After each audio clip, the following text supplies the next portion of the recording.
Hey, Nick, I was reading yesterday. There's a new Gallup poll out, Okay.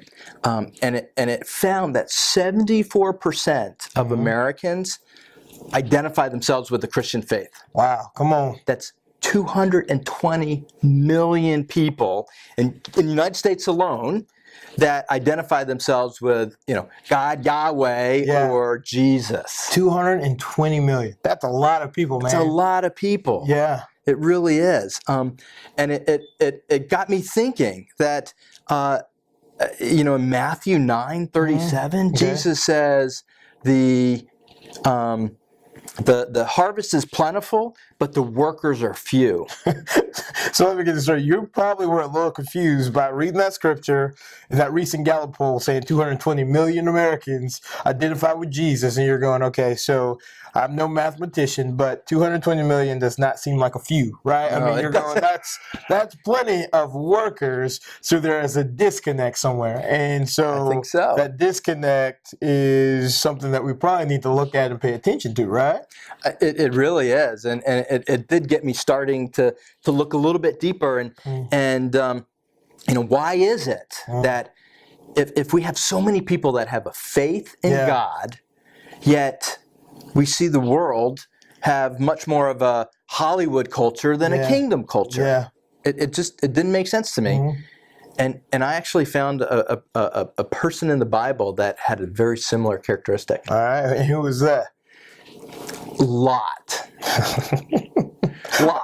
I don't mean to giggle because I've read that story plenty of times, but typically it's kind of one of those you drive by and go, yeah, Lot, you blew it, lame Lot, right? But so you're telling me that there's something, I guess, redeemable about the story of Lot, because he blew it, right? I mean, he didn't do what he was supposed to do, and so you go, oh. And which we've all felt that way, like I'm not doing what I'm called to do, but you look at Lot and go, yeah, learn from Lot. Don't want to be like him, kind of a deal. So you saying there's some teachable things out of that story? I think there is. Okay. I think there is. Lot was the nephew of Abraham. Abraham, who is the father of our faith, right? I mean, no one will argue with that. Lot was someone who probably had even met God incarnate with his uncle Abraham. Yeah. We're told in 2 Peter that Lot was righteous. Yeah. So he had a belief and a faith in our ultimate God. He moves to Sodom. Sodom's a wicked town. We know that, and it's known now as a town that was destroyed by God. But did you know that it didn't have to be destroyed? Jesus told us that if Sodom could have been saved. Right? What we know is Lot lived in Sodom for somewhere between 15, 20 years. And he had a faith. He had a deep faith. Because we know that before God went and destroyed Sodom, he actually talked to Abraham about it. And Abraham convinced him that if God could find just 10 righteous people in Sodom, he would save it. Yeah. Okay. Well, let's do a count then. We have Lot. Yeah. We have his wife and his 2 daughters. So that's 4 people. He's almost there. He's 40% there. Yeah. Yet 15 years he had no impact on 6 other people. That's crazy, man. Just 6 other people. If he had had a positive impact to change their lives, to want to change their lives by introducing them to the God of the universe, Sodom would still be around today. Okay, so that's crazy. He only had 6 more people to influence.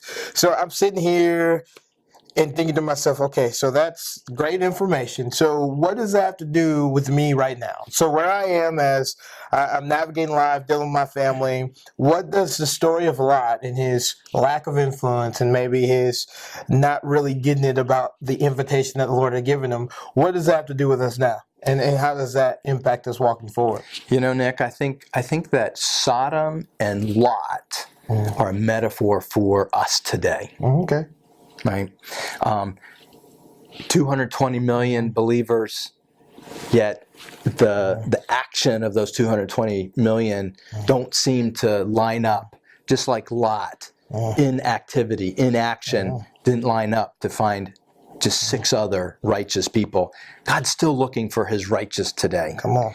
And I would say that's why that impacted us to write this book, right? Absolutely. Saving Sodom, because you're thinking, hey, Sodom was not saved, but yet we have an opportunity to step into the invitation and to really play our part and play it well. And so that's why my buddy and I, Jeff, and my name is Nick. That's why we wrote this book called Saving Sodom, because it's an invitation that the Lord has given us all to be a part of what He is doing to impact and to really kind of steward culture well. But yet we have to play our part and to play it well. And so it's going to be a journey. It's going to challenge us. But I tell you what, the challenge is worth stepping into.